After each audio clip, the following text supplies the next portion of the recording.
Hi there, Claire Winslow here. First of all, I just want to say thank you to the 1,000 people who subscribe to this channel. It means a lot to me. I'm running an art business and every little bit helps, and that is more than a little bit, so I appreciate it. Today, I'm going to show you one of my favorite techniques using the gel plate, making a monotype. You don't need a lot of experience, but you can get a painterly effect with regular acrylics and Posca pens or Posca markers. By the way, if you like my videos, please subscribe to the channel. It helps other people find out about me, and I'd really appreciate that. All right, let's make a print. Today we're going to do another video in a series related to the gel plate and taking a painterly approach. Today I'm going to use Posca pens. I don't know if you've tried these before. They're nice little acrylic pens, and we're going to use those in combination with basic acrylics to make a painterly print. And like I said, I've been trying this approach for a while recently, and I really like it. So I'm going to demonstrate how I might use an image just for reference, and I hope you will try this and see what you think. It's a nice departure from the usual approach to gel printing. And by the way, please subscribe if you like this video and you want to learn more techniques. I have a lot of videos about the gel plate because it's my current favorite medium. Starting from a rough image, this is optional. I'm using a black and white image just to get kind of the shapes. I'm not going to be copying a photograph or the colors or any of that. And I'm using my 8x10 plate, and as you can see, it's got some residue on it, but I'm going to leave that there because one of the things I like about this approach is that it's kind of rough, painterly, and it's got a lot of surface texture, which is my thing. So once you've got your plate over your image and you get your Posca pens out, and by the way, you don't have to use this brand. This is just, I saw them available and I wanted to try them because they're rather thin. I had used thick Posca marker pens before, but I hadn't used these small ones. So we'll see how they do today. When you open up brand new markers, you have to shake them. I'm shaking all of them together. You need to shake them to get them going and then gently press them on your table somewhere nearby just to get the ink flowing. All right, so the ink is coming out. That's really small. All right, so I'm thinking of these more in terms of just drawing marks.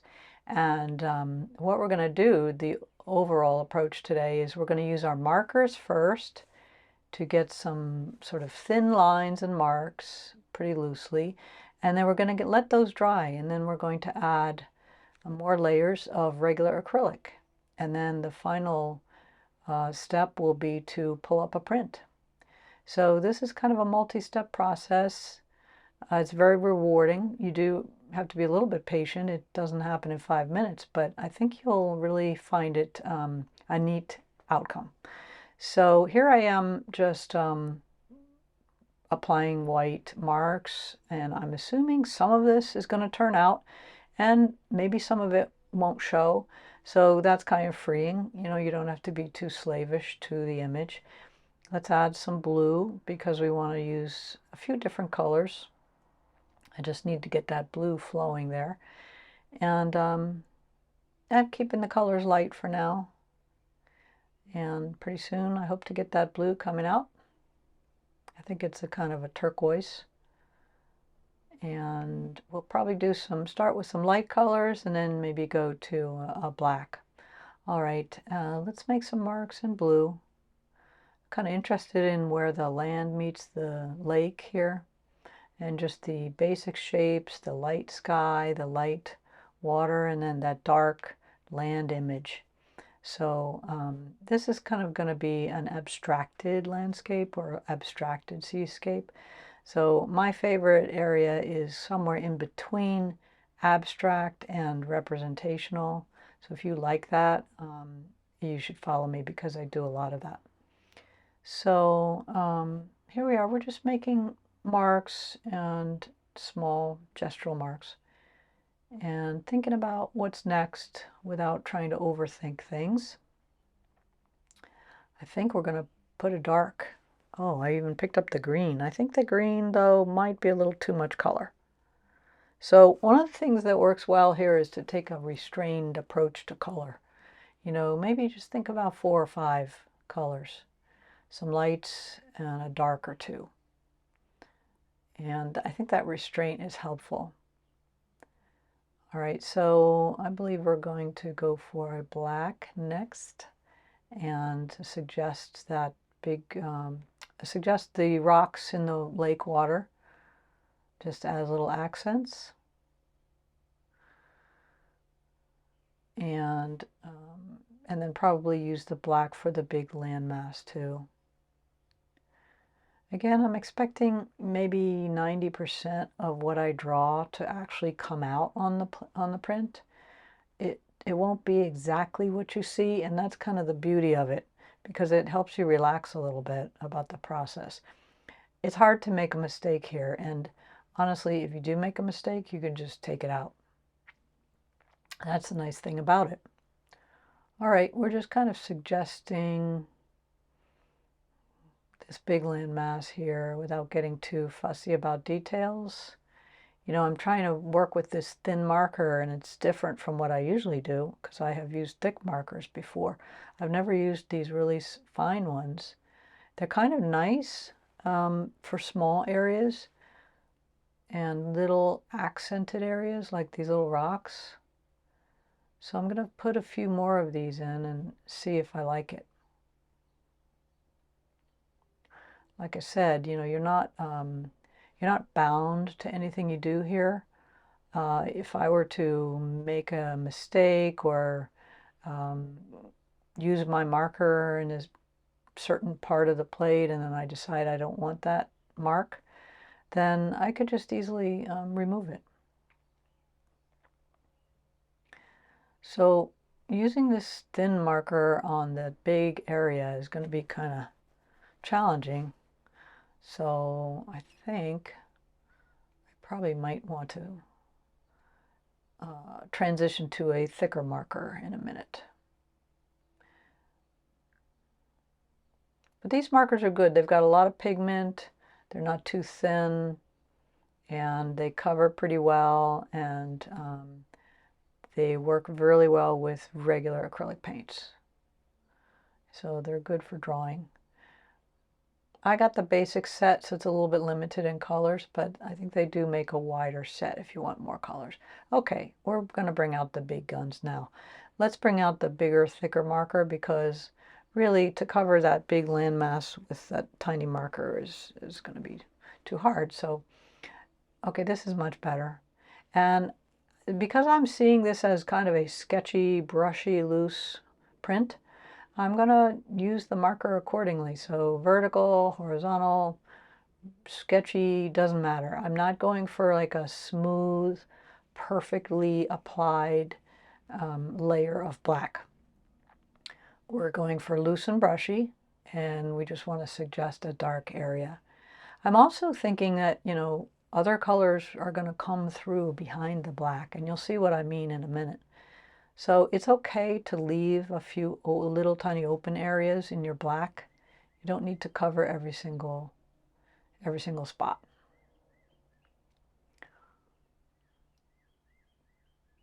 Okay, I like the that kind of line of the land meeting the sea. And that looks pretty good.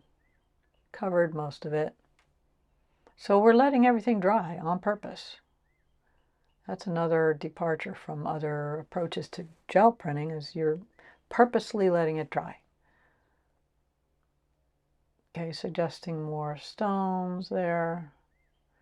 This is where you could easily kind of get a little bit too fussy with these, and you know, I kind of have to pull back a little bit. Otherwise you could end up filling the whole space with lots of little black marks. And even now I can tell I'm maybe kind of overdoing it a little bit.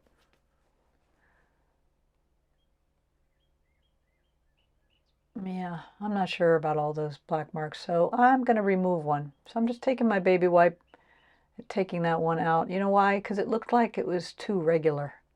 And you don't want to have everything look like bump, bump, bump. It's all lined up in a row. So I just took a mark out. And now I'm thinking about what's my next step, which is going to be adding acrylic paints. I'm thinking about gold and a crimson and a white. So you want to use colors that are different from what you already have, preferably lighter, okay? So remember, the marker marks are going to be in the front of your print. And in the back of your print are going to be painted areas. So you want contrast. So I'm thinking about maybe some pink, maybe some lavender, or colors that aren't necessarily natural to the photograph, but will contrast with what I already have. So we've got a light pink, that works well. I'm going to go ahead and let that dry. And while that's drying, I can mix up another color. And you'll notice I have on the side, it's just a piece of scrap paper that's coated. And I'm using that as my mixing area just because I couldn't find my plexiglass sheet. You can use anything like that, plexiglass, wax paper, something with a coating. And I'm mixing the color on the side because I don't want to mix it on the plate. All right, I decided to throw in some gold before the lavender.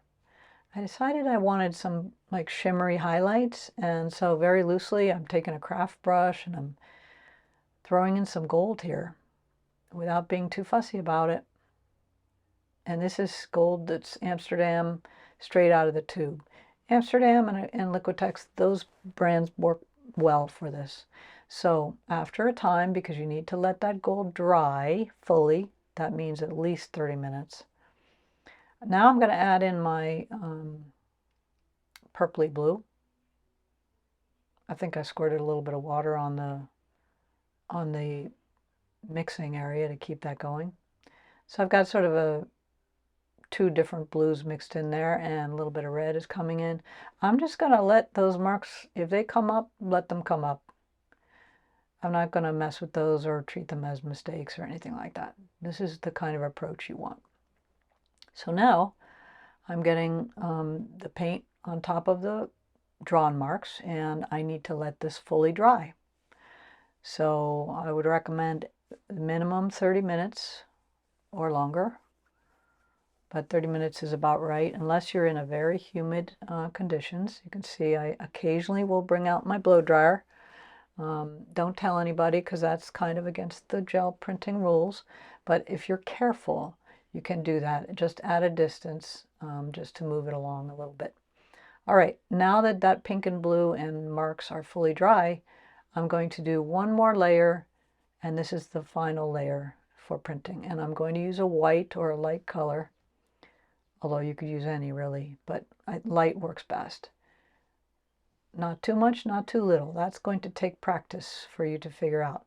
But I would suggest a light layer so that it covers everything, but you might still see a little bit of what's underneath. It doesn't have to be perfect, and don't mess with it too much because you don't want to disturb what's underneath. Now I'm ready to print. I've got a cream colored cardstock here. I'm going to use pretty good pressure because I want the top wet layer of acrylic to engage with the dried acrylic. So you really want to cover everything. You want to make sure your hand goes everywhere. So rub that pretty well. And then you're going to let this dry a long time. Now this, what a long time means is variable, but I would suggest an hour. I, in fact, let this go overnight because I got tied up. Nothing bad will happen if you leave it overnight. If you want to just do an hour should do it too. All right, the trick is to be patient here. It's worth your wait. It's very rewarding what comes next. So I'm just cleaning up here a little bit. Excited for tomorrow when I come back to pull the print. All right, it's the next day. Ta-da, here we go. Get ready for the excitement. Ooh, I love this part so much. It seems to be working.